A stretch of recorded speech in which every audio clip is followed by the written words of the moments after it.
Hello दोस्तों, मैं हूं कदूस दोस्त आपके अपने YouTube channel MS new classes पर। दोस्तों मैं आप लोगों के लिए लेके आया हूं बाल विकास एवं शिक्षा शास्त्र के कुछ प्रश्न जो आपके दोस्तों टेट के अंदर, सी टेट के अंदर, एस टेट के अंदर, केवीएस के अंदर आते हैं और आपके वहां पर ये प्रश्न मदद करेंगे। इसलिए आप लोग पूरा वीडियो ध्यान से देखिएगा। लास्ट में मैं आपसे प्रश्न भी पूछूंगा जिसका उत्तर आपको कमेंट बॉक्स में देना है। दोस्तों ज्यादा टाइम ना लगाते हुए हम लोग बढ़ते हैं अपने क्वेश्चंस की ओर। दोस्तों पहला क्वेश्चन आपकी स्क्रीन पर कुछ इस तरीके से है। बाल्यावस्था की एक प्रमुख विशेषता है अधिगम की तीव्रता। ये होती है बाल्यावस्था में बालकों में। दोस्तों पहली बात आप लोग ये ध्यान रखिएगा, बाल्यावस्था की जो आयु होती है वो 5 से 12 वर्ष होती है, यानी इसके अंतर्गत 7 वर्ष आते हैं। कितने आते हैं? 7 वर्ष। तो बाल्यावस्था की एक प्रमुख विशेषता है अधिगम की तीव्रता। सही है। अपेक्षाकृत स्थिर विकास प्रक्रिया, यानी जैसी हम अपेक्षा करते हैं ठीक उसी तरीके का विकास होता है और एक स्थिर विकास होता है। ठीक है। यथार्थवादी दृष्टिकोण यानी वास्तविकता से रिलेटेड दृष्टिकोण या नजरिए का विकास होता है। सही है। तो उपयुक्त सभी ये आपका डी वाला ऑप्शन सही हो जाएगा। यहाँ पर ये तीनों आपकी बाल्यावस्था की विशेषताएं होती है। इसके अलावा दो और इंपॉर्टेंट बाल्यावस्था की विशेषताएं होती है, वो भी आप लोग याद रखिएगा। पहली होती है समूह में रहने की प्रवृत्ति, समूह में रहने की प्रवृत्ति, और दूसरी होती है संचय की प्रवृत्ति, यानी चीजों को इकट्ठा करने की प्रवृत्ति। तो ये दोनों भी आप लोग ध्यान रखिएगा। उम्मीद करते हैं ये प्रश्न आपकी समझ में आया होगा। दोस्तों अगले प्रश्न की ओर बढ़ते हैं। अगला प्रश्न आपकी स्क्रीन पर कुछ इस तरीके से दोस्तों, कक्षा के अंदर बालकों के अधिगम पर, अधिगम मतलब सीखने पर, सर्वाधिक प्रभाव दृष्टिगोचर होता है। दृष्टिगोचर मतलब किस चीज का पड़ता है? कक्षा का सामाजिक वातावरण, कक्षा का आर्थिक वातावरण, कक्षा का मनोवैज्ञानिक वातावरण या कक्षा का अनुशासन। तो कक्षा में बहुत ज्यादा अनुशासन ये भी ठीक नहीं है। ज्यादा दबाव में बच्चों को नहीं रखना है कि हर वक्त वो अनुशासन में है। और कक्षा का आर्थिक वातावरण, इससे शिक्षक का कुछ लेना देना नहीं होता है कि आप किस तरह के बैकग्राउंड से आए हैं, आप अमीर परिवार से हैं या गरीब परिवार से आए हैं। क्योंकि कक्षा का माहौल शिक्षक जो है लोकतंत्रात्मक बना के रखता है और वहां पर बिना भेदभाव के वो शिक्षा प्रदान करता है। अच्छा, कक्षा का सामाजिक वातावरण ये कुछ हद तक इम्पोर्टेंट है, लेकिन ये जो कक्षा का मनोवैज्ञानिक, कक्षा का मनोवैज्ञानिक वातावरण है, ये वाला ऑप्शन इसके अंदर समाहित है, इसलिए आपका ये सी वाला ज्यादा सही है। तो ऑप्शन नंबर सी आपका सही हो जाएगा। उम्मीद करते हैं ये प्रश्न भी दोस्तों आपकी समझ में आया होगा। अगले प्रश्न की ओर बढ़ते हैं दोस्तों। अगला प्रश्न आपकी स्क्रीन पर कुछ इस तरीके से, निम्नलिखित में से कौन सी अवस्था में आवेगों, अच्छा आवेगों का जो मतलब होता है वो संवेग ही होता है। क्या होता है? संवेग। संवेग मतलब जो आपकी भावनाएं होती है उसमें उथल पुथल या उसमें एक ऐसा विकास या एक ऐसी तीव्रता जो और अवस्थाओं में नहीं देखी जाती। तो निम्नलिखित में से कौन सी अवस्था में आवेगों की तीव्रतम स्थिति उत्पन्न हो सकती है? शिशुआवस्था में, किशोरावस्था में, युवावस्था में, बाल्यावस्था में। तो आवेगों में सबसे ज्यादा जो तीव्रतम स्थिति उत्पन्न होती है वो आपकी उत्पन्न होती है किशोरावस्था में। किशोरावस्था को इसीलिए स्टेनले हॉल ने, किसने? Stanley hall.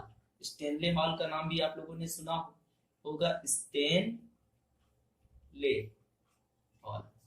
स्टेनले हॉल, इन्होंने किशोरावस्था को, कहा है किशोरावस्था को तूफान की, बड़े बल और तनाव की अवस्था कहा है। तो ये भी आप लोग ध्यान में रखिएगा। उम्मीद करते हैं ये प्रश्न आपकी समझ में आया होगा। दोस्तों अगले प्रश्न की ओर बढ़ते हैं। अगला प्रश्न आपकी स्क्रीन पर कुछ इस तरीके से है दोस्तों, जिसमें लिखा हुआ है सामाजिकरण की प्रक्रिया में शिक्षक का उत्तरदायित्व है। क्या उत्तरदायित्व है? कि बालक के अंदर सामाजिकरण का विकास हो। सामाजिकरण वातावरण का निर्माण, यानी सामाजिकरण वातावरण का निर्माण शिक्षक खुद करे या सामूहिक कार्यों को प्रोत्साहन, जो समूह में कार्य किए जाते हैं उनको प्रोत्साहन देना, सांस्कृतिक कार्यों को प्रोत्साहन, उपयुक्त सभी। ये सभी चीजें ऐसी है जिससे बालक में समाज के प्रति लगाव पैदा होगा और बालक का सामाजिक विकास होगा। तो ऑप्शन नंबर डी यहाँ पर आपका पूरी तरीके से सही है। उम्मीद करते हैं दोस्तों प्रश्न आपकी समझ में आ रहे होंगे। अगले प्रश्न की ओर बढ़ते हैं दोस्तों। अगला प्रश्न आपकी स्क्रीन पर कुछ इस तरीके से, किशोरावस्था की प्रमुख विशेषता नहीं है। ये वाला टर्म आप लोग ज्यादा ध्यान रखना। अच्छा, किशोरावस्था की दोस्तों आपकी जो आयु होती है वो होती है 12 से लेके 18 वर्ष, यानी 6 वर्ष इसके अंतर्गत अवधि कितनी आती है? 6 वर्ष की अवधि इसके अंतर्गत आती है आपकी। तो किशोरावस्था की प्रमुख विशेषता नहीं है। तो संवेगों का आधिक्य ये तो होता है, संवेग सबसे ज्यादा किशोरावस्था में ही पाए जाते हैं। भय, क्रोध, प्रेम, ईर्ष्या, द्वेष आदि ये सब संवेग आपके होते हैं। 14 संवेग आपके लगभग होते हैं। संचय की प्रवृत्ति, यानी चीजों को इकट्ठा करने की प्रवृत्ति, ये आपकी बाल्यावस्था की विशेषता होती है। काहे की विशेषता होती है? बाल्यावस्था की विशेषता होती है संचय की प्रवृत्ति। अच्छा, कल्पना की बालता ये होती है आपकी किशोरावस्था में। उसके बाद जब वो प्रौढ़ावस्था में प्रवेश करता है, यानी 18 के ऊपर प्रवेश करता है, तब वो वास्तविकता से ज्यादा जो है सरोकार उसका हो जाता है, मानसिक विकास ये भी होता है। तो यहाँ पर पूछा किशोरावस्था की प्रमुख विशेषता नहीं है, तो ऑप्शन नंबर बी आपका सही हो जाएगा, क्योंकि ये आपकी बाल्यावस्था की विशेषता है। अगले प्रश्न की ओर बढ़ते हैं दोस्तों।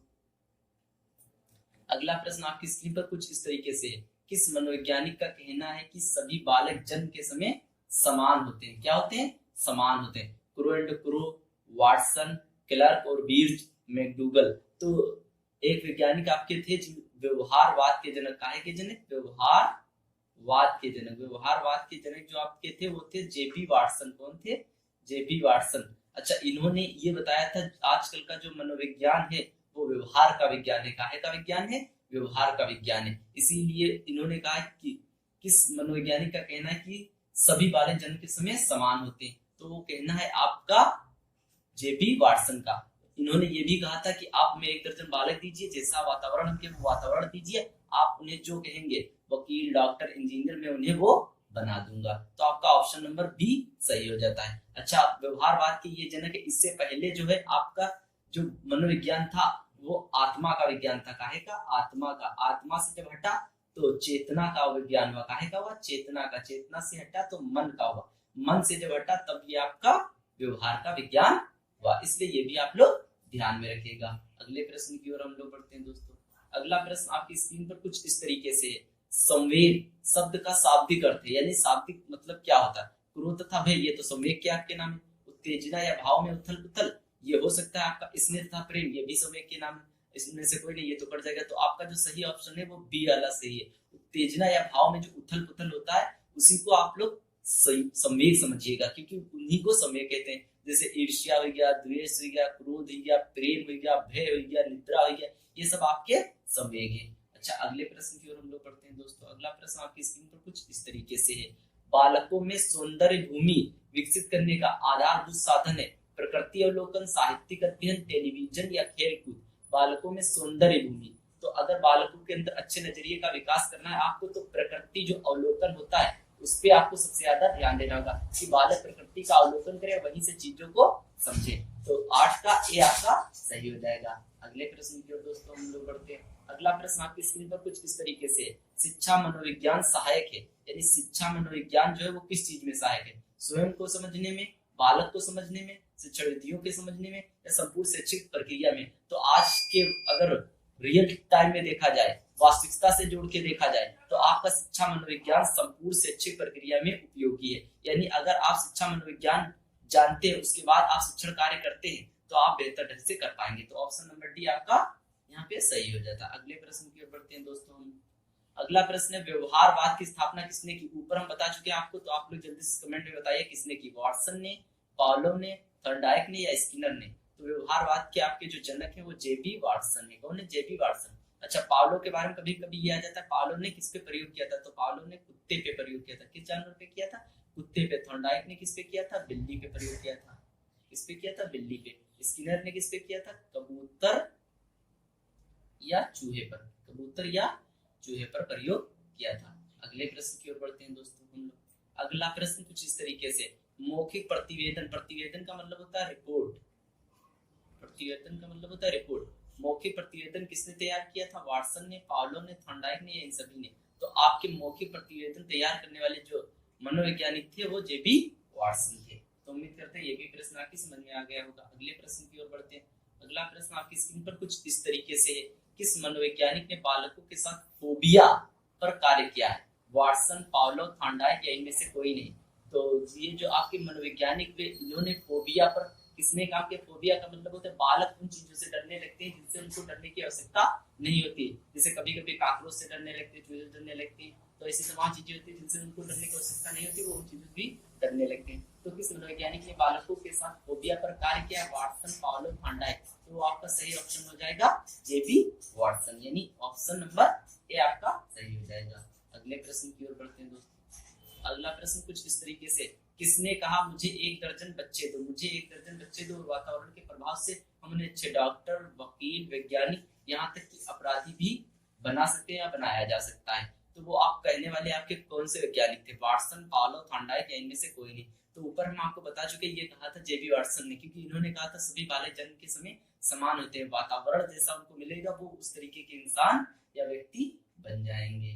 अगले प्रश्न की ओर बढ़ते हैं दोस्तों। अगला प्रश्न आपकी स्क्रीन पर कुछ इस तरीके से मनोविश्लेषणात्मक का प्रतिपादक है स्किनर, गाल्टन, फ्रायड या एडलर। मनोविश्लेषणात्मक का मतलब है मन का विश्लेषण। तो मन का विश्लेषण आपके किस वैज्ञानिक ने किया था? तो मनोविश्लेषणात्मक सिद्धांत का प्रतिपादक आपके थे सिगमंड फ्रायड। अच्छा, सिगमंड फ्रायड ने मन को 3 भागों में बांटा। एक तो आपका इद, एक आपका इद को इड भी कहते हैं, और इसको ईगो, और इसको आपका सुपर ईगो। क्या कहते हैं? Super ego. तो यहाँ पर इसको इद का इसको अहम और इसको परमअहम हिंदी में कहते हैं। क्या कहते हैं? परमअहम। तो इन्होंने मन का विश्लेषण किया और मन को 3 भागों में बांट दिया। तो कभी कभी ये भी पूछ लेते कितने भागों में बांटा सिगमंड फ्रायड ने? तो 3 भागों में बांटा। किसमें किसमें? इड, ईगो, सुपर ईगो में, या हिंदी में इद, अहम, परमअहम। तो ये वाला प्रश्न आप लोग ध्यान में रखिएगा। अगले प्रश्न की ओर हम लोग बढ़ते हैं दोस्तों। अगला प्रश्न आपके स्क्रीन पर कुछ इस तरीके से गेस्टाल्ट विचारधारा के प्रतिपादक कौन है? तो गेस्टाल्ट विचारधारा के प्रतिपादक आपके इन चारों ऑप्शंस में से कौन है, ये आपको बताना है। वर्दीमर, पावलोव, फ्रायड या वाटसन। तो गेस्टाल्ट विचारधारा के जो समर्थक थे वो आपके कोहलर भी थे, मगर गेस्टाल्ट विचारधारा के जो जन्मदाता या प्रतिपादक थे वो थे आपके वर्दीमर। कौन थे? वर्दीमर थे। अच्छा, सिगमंड फ्रायड के बारे में एक बात ये बताते, सिगमंड फ्रायड कुछ कामुकता पर सिगमंड फ्रायड ने बहुत ज्यादा काम किया है। किस पर? कामुकता पर। कामुकता। अच्छा, इन्होंने ये भी बताया है कि अगर बालक होता है तो उसका किशोरावस्था के अंदर झुकाव माता की ओर जाता है। किधर? माता की ओर। अगर आपकी वो बालिका होती है तो उसका किशोरावस्था में झुकाव पिता की ओर ज्यादा होता है। तो ये बात भी आप लोग ध्यान में रखिएगा। अगले प्रश्न की ओर हम लोग बढ़ते हैं दोस्तों। अगला प्रश्न आपकी स्क्रीन पर कुछ इस तरीके से, सॉरी कितने नंबर पे हम लोग थे? ये आपका शुरू होने वाला था 16 नंबर। 16 नंबर है, खेलों के माध्यम से सामाजिकता का विकास होता है क्योंकि बालक कल्पना करके खेलता है, बालक अपनी बौद्धिक शक्ति का प्रयोग करता है, बालक समूह में खेलता है जिससे अनेक सामाजिक गुणों का विकास होता है, बालक स्वतंत्र होकर खेलता है। तो यहाँ पर खेलों के माध्यम से सामाजिकता का विकास सबसे ज्यादा होता है, ये बात तो सही है। मगर ये वाली इसमें जो सी वाली बात लिखी है, बालक समूह में खेलता है जिससे अनेक सामाजिक गुणों का विकास होता है, क्योंकि समाज में अलग अलग तरह के बच्चों से वो मिलता है और उसके सामाजिक गुणों को ऑब्जर्व करता है, देखता है और ग्रहण भी करता है। तो यहाँ पर ऑप्शन नंबर सी आपका बिल्कुल सही हो जाएगा। अगले प्रश्न की ओर दोस्तों हम लोग बढ़ते हैं। अगले प्रश्न से पहले दोस्तों मैं आपको बता दूं, यदि वीडियो आपको पसंद आ रहा तो आप लोग लाइक, सब्सक्राइब, शेयर अवश्य करिएगा। किसके विचार से शिशुअवस्था में बालक में प्रेम की भावना काम प्रवृत्ति पर आधारित होती है? अच्छा, काम प्रवृत्ति को ही आपका कामुकता कहते हैं। क्या कहते हैं? कामुकता। तो आपको हम ऊपर बता चुके हैं, फ्रायड या स्किनर या वाटसन या इनमें से कोई नहीं। तो किसके विचार से शिशुअवस्था में, किसमें? शिशुअवस्था में बालक में प्रेम की भावना काम प्रवृत्ति पर आधारित होती है। तो काम प्रवृत्ति पर सबसे ज्यादा जो काम किया है वो आपके सिगमंड फ्रायड ने किया है। अगले प्रश्न की ओर दोस्तों हम लोग बढ़ते हैं। अगला प्रश्न आपकी स्क्रीन पर कुछ इस तरीके से है, बालकों के विकास की किस अवस्था को सबसे कठिन काल के रूप में माना जाता है? तो बाल्यावस्था, शिशुअवस्था, किशोरावस्था या इनमें से कोई नहीं। तो आपकी जो ये किशोरावस्था है इसको सबसे कठिन अवस्था माना जाता है, क्योंकि ये बड़े बल, तनाव और तूफान की अवस्था होती है, ऐसा स्टेनले हॉल ने हमें बताया। और संवेग जो होते हैं वो सबसे ज्यादा इसी में होते हैं। अगले प्रश्न की ओर बढ़ते हैं। अगला प्रश्न दोस्त आपकी स्क्रीन पर कुछ इस तरीके से, बालक के सामाजिक विकास में, सामाजिक विकास पूछा है यहाँ पे, में सबसे महत्वपूर्ण कारक कौन सा है? जाति भेद, आनुवंशिकता, वातावरण या आनुवंशिकता तथा वातावरण। तो अगर यहाँ पे केवल आपका विकास पूछा होता तो आपका डी वाला सही हो जाता, क्योंकि बालक के विकास पर आनुवंशिकता तथा वातावरण का दोनों प्रभाव पड़ता है। मगर यहाँ पर सामाजिक विकास पूछा है तो सामाजिक विकास केवल वातावरण से प्रभावित होता है। कहाँ से प्रभावित होता है? वातावरण से प्रभावित होता है। अगले प्रश्न की ओर बढ़ते हैं दोस्तों हम लोग। अगला प्रश्न दोस्तों आपकी स्क्रीन पर कुछ इस तरीके से, शिक्षकों को बालकों में राष्ट्रीयता के विकास हेतु क्या करना चाहिए? राष्ट्रीयता वेशभूषा धारण करनी चाहिए, राष्ट्रीय कार्यक्रमों में भाग लेना चाहिए, विद्यालय में राष्ट्रीय कार्यक्रमों को आयोजित करना चाहिए, राष्ट्रीय के विरोधी तत्वों का दमन करना चाहिए। तो यहाँ पर आपका ये है कि शिक्षकों को बालकों में राष्ट्रीयता के विकास हेतु, तो राष्ट्रीयता की जो वेशभूषा धारण कर लेंगे अगर शिक्षक तो उससे कुछ ज्यादा फर्क नहीं पड़ेगा, राष्ट्रीय कार्यक्रमों में भाग लेंगे शिक्षक उससे भी फर्क नहीं पड़ेगा, विद्यालय में राष्ट्रीय कार्यक्रम आयोजित करेंगे तो यहाँ पर आपके जो छात्र है वो भी इसमें पार्टिसिपेट करेंगे और जिससे उनके अंदर राष्ट्रीयता की भावना का विकास होगा। यदि वो देश प्रेमी या राष्ट्रगीत जैसे कार्यक्रमों में भाग लेते हैं तो इससे ज्यादा राष्ट्रीय भावना का उनके अंदर विकास होता है। तो यहाँ पर आपका ऑप्शन नंबर सी सही हो जाएगा। मेरे देश की धरती उगले सोना उगले, इस तरह के सॉन्गों पर उनको परफॉर्मेंस करने के लिए कहा जाए और उनको शामिल भी किया जाए इसमें। तो आपका 20 सी जो है सही है, 20 का सी वाला ऑप्शन सही है। 21 पर पहुंचते हैं हम लोग। 21 नंबर क्वेश्चन आपकी स्क्रीन पर कुछ इस तरीके से विकास उत्पाद है, यानी किस चीज से विकास उत्पन्न होता है। अधिगम से विकास उत्पन्न होता है, परिपक्वता से, अधिगम तथा परिपक्वता से, या अभ्यास का। तो विकास जो आपका परिणाम है वो अधिगम से भी आता है और आप परिपक्व होते जाते उससे भी आपका विकास होता जाता है। तो 21 का सी आपका पूरी तरीके से सही। 21 के 22 नंबर क्वेश्चन पर हम लोग चलते हैं। 22 नंबर क्वेश्चन आपकी स्क्रीन पर कुछ इस तरीके से, व्यक्तित्व जिसको पर्सनालिटी कहते हैं। अच्छा, पर्सनालिटी शब्द जो है वो पर्सोना शब्द की उत्पत्ति से बना है, जिसका अर्थ होता है मुखौटा। व्यक्तित्व के मूल्यांकन की निम्न में से कौन सी विधि नहीं है। दोस्तों आप लोग मेरी आवाज पे ज्यादा ध्यान दीजिएगा, क्योंकि मैं ज्यादा चीजें बताता चलता हूँ, लिखता थोड़ी कम हूँ। तो व्यक्तित्व के मूल्यांकन की निम्न में से कौन सी विधि नहीं है। प्रश्नावली परीक्षण, ये तो है। ड्रा मेन, ये भी है। सर्वे परीक्षण, ये कुछ डाउट लग रहा है। प्रक्षेपण परीक्षण, ये भी। तो व्यक्तित्व के मूल्यांकन, व्यक्तित्व का मूल्यांकन का इससे भी पता लग जाता है, यानी प्रश्नावली परीक्षण से, ड्रा मेन से भी और प्रक्षेपण परीक्षण से। मगर सर्वे से आपको व्यक्तित्व का पता नहीं लगा सकते। तो यहाँ पर आपसे नहीं पूछा है, तो नहीं के लिए आपका सी वाला ऑप्शन पूरी तरीके से सही है। अगले प्रश्न की ओर दोस्तों बढ़ते हैं। अगला प्रश्न आपकी स्क्रीन पर कुछ इस तरीके से, इंडोक्राइन ग्लैंड। इंडोक्राइन ग्लैंड का मतलब होता है अंतःस्रावी ग्रंथियां के विकास से होता है। तो इंडोक्राइन ग्लैंड के विकास से क्या होता है, शारीरिक विकास होता है या मांसपेशी विकास होता है या संवेगात्मक विकास होता है या उपयुक्त सभी। तो इंडोक्राइन ग्लैंड आपकी जो अंतःस्रावी ग्रंथियां होती है, चाहे वो पीयूष ग्रंथि हो, चाहे मास्टर ग्रंथि हो, या चाहे पिट्यूटरी ग्रंथि हो, चाहे थायराइड ग्रंथि हो, वो सारी ग्रंथियां आपकी संवेगात्मक विकास को प्रभावित करती हैं। तो उम्मीद करते हैं ये प्रश्न भी दोस्तों आपकी समझ में आया होगा। अगले प्रश्न की ओर दोस्तों हम लोग बढ़ते हैं। अगला प्रश्न आपकी स्क्रीन पर कुछ इस तरीके से है, आयु के किन वर्षों तक अधिकतर बच्चों के सभी 20 दूध के दांत निकल आते हैं। 2 से 2.5 वर्ष तक, 3 से 3.5 वर्ष तक, 2 से 2.5 से 3 वर्ष तक, 3.5 से 4 वर्ष तक। तो आयु के किन वर्षों तक अधिकतर बच्चों के सभी 20 दूध के दांत निकल आते हैं। तो 20 दूध के दांत 2 से 2.5 वर्ष तक आपके बच्चों के निकल आते हैं। तो ऑप्शन नंबर ए आपका सही हो जाएगा। अगले प्रश्न की ओर बढ़ते हैं दोस्तों। अगला प्रश्न आपकी स्क्रीन पर 25 नंबर कुछ इस तरीके से, किस अवस्था में दांत बनना शुरू होते हैं। जन्म से पूर्व, शिशुआवस्था, बाल्यावस्था या कोई नहीं। तो आपके जब बालक गर्भावस्था में होता है तो उसी समय से दांत बनना प्रारंभ हो जाते हैं, यानी जन्म से पूर्व। यह ऑप्शन नंबर ए आपका सही हो जाएगा। अगले प्रश्न की ओर बढ़ते हैं दोस्तों। मस्तिष्क के बाएं अर्धगोल भाग से होता है संवेगात्मक विकास, संज्ञानात्मक विकास, भाषात्मक विकास या कोई नहीं। तो मस्तिष्क के 2 भाग होते हैं, बाया एक दाया। तो बाया वाला जो भाग होता है, जब इसका विकास होता है तो आपका भाषात्मक विकास होता है। कौन सा विकास होता है, भाषात्मक विकास होता है। अगले प्रश्न की ओर बढ़ते हैं दोस्तों। अगला प्रश्न आपकी स्क्रीन पर कुछ इस तरीके से, 2 वर्ष की आयु के बच्चे की औसत शब्द शक्ति होती है 200 से 300 शब्द, 300 से 350 शब्द, 350 से 400 शब्द या कोई नहीं। तो आपका 2 वर्ष की आयु के बच्चे की औसत शब्द शक्ति जो होती है वह 200 से 300 शब्द होती है। अगले ऑप्शन की ओर बढ़ते हैं दोस्तों।